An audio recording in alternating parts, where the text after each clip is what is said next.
show last week. It was great. That was fun. Our future. I think we should have an intelligent discussion. Greenlight, putting the spotlight on our environment. Good evening, this is Greenlight with Steph and Lyndon. No Hillary today, but she'll be back next week for our Eco Fashion edition. Thanks to Pat and Cookie. Catch the always awesome Cinema 5 same time next week. This week on Greenlight, we are continuing our discussion on environmental education. Last week we had Jared Payne, teacher and facilitator at Bogong Camp and Victorian Outdoor Education Association. Jared gave us his opinions and thoughts on environmental education from a teacher's perspective, and his main points were that education is the foundation for young people, but when it comes to environmental education, many teachers themselves were not educated enough on the issues and did not have access to the right resources. He also suggested that governments were not doing enough. You can catch the Singcast of last week's show at syn.org.au. To talk to us today from Sustainability Victoria is Julie Harries. Hi Julie, thanks for joining our discussion. Hi Steph, thanks for having me along.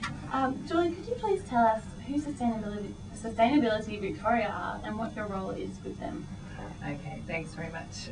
Sustainability Victoria are a statutory body, and they were set up towards the end of 2005, really to push the agenda of sustainability in Victoria.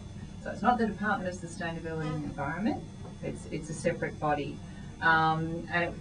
Essentially it was made up of the Sustainability Energy Authority of Victoria and another group called Eco Recycle. So its aim and its vision is really to do as much as it can to make Victoria carbon neutral.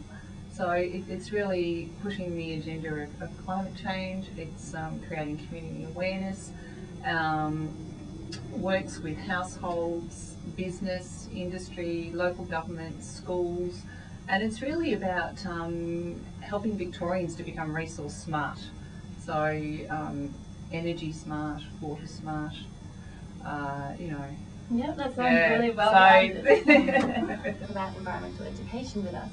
Now Julie, I'm interested in finding out what initiatives has Sustainability Victoria taken into schools, because last week we had Jared Payne on, who's a member of the Victorian Outdoor Education Association, who said that environmental education is paramount, and even though Alcoa, the coal mining industry company, produces a lot of pollution in Anglesey, it also funds the primary school, and he said even though it does all that bad stuff, the fact that they're funding the education is more important. So what initiatives have Sustainability Victoria taken into schools? Okay, well there's quite a few of them, and some of the ones that have been around for a little while is a program called Wastewise Schools, and it's a process. It's more than just a package for schools, and it's really about trying to reduce the waste in their schools. And there are also other programs where another one of those is the rubbish-free lunch. Yeah. And that's coming up very soon. They're judging for that, so that encourages schools to have rubbish-free lunches. But it's also about how they go about embedding that in their whole school. So it's not just a one-off thing. You know, this might be a really fantastic, innovative celebration of how they can, yeah. How does that work? Like, how do they go about that? Well, we're about to find out when we do the judging. Okay. I think one of the assistant principals at my school would be right on to that. I mean, he'd love it. He hated rubbish around the schoolyards. I think he'd be a big advocate of that program. Oh, absolutely. And from a teacher's point of view, it stops us having to have, the good old Emu parade like we had in primary school at the end of every lunchtime. Yeah. But look, it's encouraging kids to come along and not just on a one-off process, but to bring food that's not highly packaged for a start. It's not just about picking up the rubbish at the end of lunch. It's about what food can we eat, but there's a nutrition factor there as well. That's not highly processed, highly packaged, and it's something that, okay, if we're bringing containers from home, we can put it all in that. We can take it home again and wash it. So it's about no rubbish. Yeah, that's So- really tapping into changing, I guess, the mindset of kids young, because like in our consumer society, I guess if you know you have to start young, and if you get the habits, like then I suppose that's the whole point of it. Yeah, you know, some of the other programs, there's a one that's open for schools at the moment called Solar in Schools, and that's a rebate that we're providing to schools to assist them in putting photovoltaic panels. So that will provide some energy for them to use.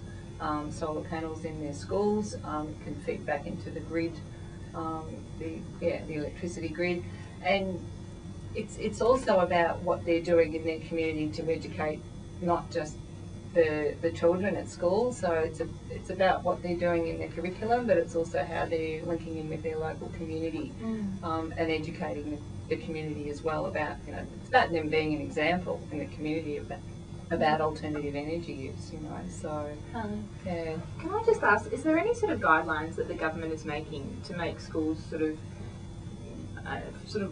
more or less forcing them to become more environmentally friendly? Are they trying to push up the standards of sort of water usage and electricity usage? Or because it sounds like these, I mean, you're talking a lot about leadership, and it seems like those programs sort of rely on the initiative of individual teachers within schools to sort of say, well, I've read about this program, let's implement it in our schools. Is there anything that's sort of bringing the bottom up? Yep.